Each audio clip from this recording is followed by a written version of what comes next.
Dans cette vidéo, on va étudier la position relative de deux droites dans l'espace.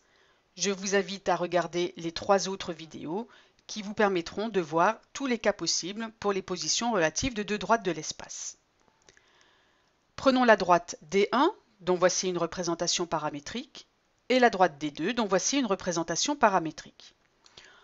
On commence par déterminer un vecteur directeur de chacune de ces deux droites.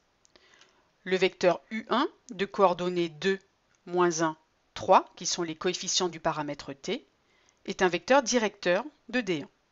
De la même façon, le vecteur U2 de coordonnées 4, moins 2 et 6 est un vecteur directeur de D2. Les coordonnées de ces deux vecteurs sont proportionnelles. On en déduit que U1 et U2 sont colinéaires. Par conséquent, les droites D1 et D2 sont soit strictement parallèles, soit confondues.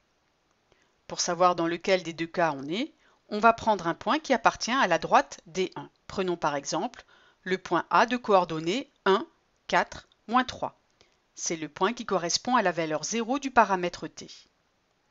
Vérifions si ce point A appartient à la droite D2.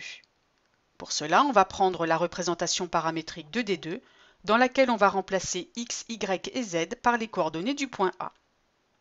On obtient ce système formé de 3 équations avec une seule inconnue k.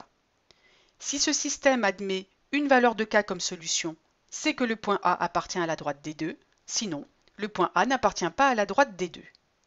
Or, ici, quand on résout les 3 équations séparément, on obtient 3 valeurs de k différentes. Et donc, le point A n'appartient pas à la droite D2. Par conséquent, les deux droites D1 et D2 ne peuvent pas être confondues. Elles sont donc strictement parallèles.